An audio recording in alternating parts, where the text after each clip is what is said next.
दोस्तों, इसी साल 2026 में बंगाल में विधानसभा का चुनाव होना है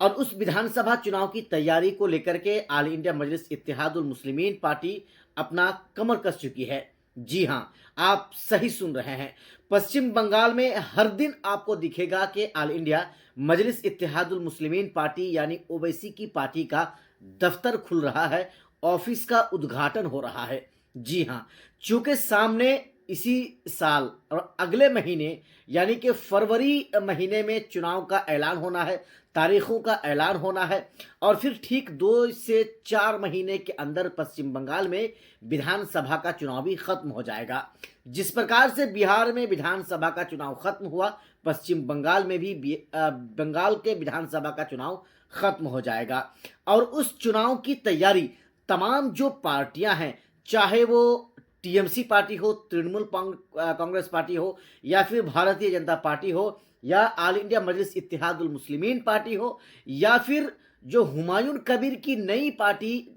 जनता यूनियन पार्टी हो, वो पार्टी हो या फिर पीरज़दा अब्बास सिद्दीकी की पार्टी आईएसएफ हो, इन तमाम पार्टियों की तरफ से पूरी ताकत वहां पर झोंक दी गई है लोगों को अपनी तरफ माइल करने के लिए, लोगों को अपनी पार्टी की तरफ बुलाने के लिए। लेकिन दोस्तों, अब देखने वाली बात यह है कि क्या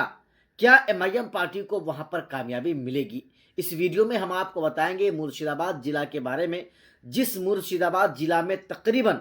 तकरीबन 70% मुसलमानों की आबादी रहती है, यानी 70% वहां पर मुसलमान है और महज 30% वहां पर गैर मुस्लिमों की आबादी है। उसी जिला के बारे में हम आपको बताएंगे। एमआईएम पार्टी का दफ्तर, उनका ऑफिस लगभग हर जगह में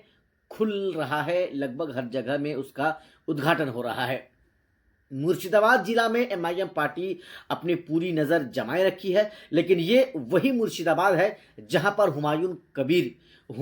कबीर विधायक साहब जिन्होंने अपनी पार्टी बनाया है जनता उन्नयन पार्टी, वो उसी मुर्शिदाबाद जिला के हैं और उसी मुर्शिदाबाद का एक जिला फतेहपुर है और उस फतेहपुर से वो विधायक हैं और वही जो है बेलडांगा में बाबरी मस्जिद बना रहे हैं, जिसकी तैयारी लगभग पूरी कर ली गई है और उन्होंने ऐलान कर दिया है कि 11 फरवरी को काम शुरू हो जाएगा। जी हाँ, ये वही मुर्शिदाबाद जिला है। ऐसे में साथियों, अगर एमआईएम पार्टी वहां पर पूरी मजबूती के साथ लड़ेगी और फिर अगर उसका गठबंधन उन्नयन पार्टी के साथ, जनता उन्नयन पार्टी के साथ यानी हुमायूं कबीर के साथ उनका अगर गठबंधन हो जाता है, तो फिर वहां पर खेला होने वाला है। चूंकि साथियों, आप जानते हैं कि बंगाल में अक्सर विधानसभा के चुनाव में वहां पर यह देखने को मिलता है कि वहां का स्लोगन रहता है कि ए बारे खेला होबे। तो क्या साथियों, इस बार वहां पर खेला होगा? क्या पश्चिम बंगाल का मुसलमान, क्या मुर्शिदाबाद का मुसलमान, क्या कूच बिहार का मुसलमान, क्या फिर मालदा का मुसलमान, ये सब एआईएमआईएम पार्टी पर भरोसा करेगा या फिर जनता यूनियन पार्टी के नई पार्टी जो बनी है हुमायूं कबीर के ऊपर विश्वास करेगा या फिर टीएमसी यानी तृणमूल कांग्रेस पार्टी पर ही वो विश्वास करेगा? साथियों, पश्चिम बंगाल के मुसलमानों का भी यही सोचना है कि इस बार चाहे कुछ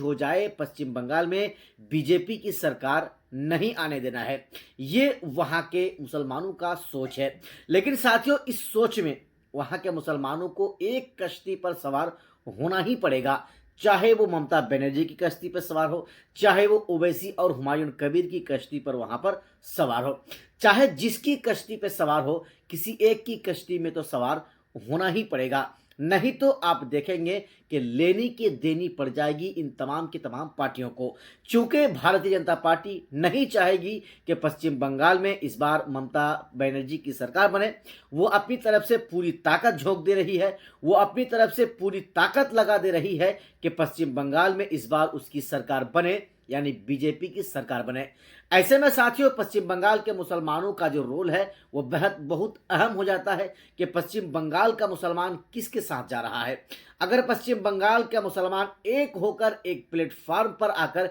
एक फैसला अगर नहीं किया, तो साथियों वह दिन दूर नहीं कि पश्चिम बंगाल में भी टीएमसी की सरकार खत्म हो जाएगी और भारतीय जनता पार्टी का वहां पर बोलबाला हो जाएगा, यानी भारतीय जनता पार्टी की वहां पर सरकार बन जाएगी। ऐसे में साथियों बस आप देखने वाली बात यह होगी कि पश्चिम बंगाल का मुसलमान किसके साथ है, क्या ममता के साथ है या फिर ओवैसी के साथ है। ओवैसी उन जगहों पर अपना उम्मीदवार उतारने के बिल्कुल फिराक में है जहां पर मुसलमानों की आबादी ज्यादा है, जिन विधानसभाओं में मुसलमान विधायकों की तकदीर लिखता है, जिन विधानसभाओं में मुसलमान जब चाहे जिसे चाहे विधायक की कुर्सी में बैठाए और जब चाहे जिसे चाहे विधायक की कुर्सी से उतार दे, ऐसे ऐसी विधानसभाओं में ऐसी ऐसी जगहों में ओवैसी साहब और एआईएमआईएम पार्टी अपना उम्मीदवार उतारने के बिल्कुल फिराक में है। ऐसे में पश्चिम बंगाल के मुसलमानों ने अगर सोच समझकर सही फैसला नहीं लिया तो फिर बंगाल में वाकई में खेला हो जाएगा,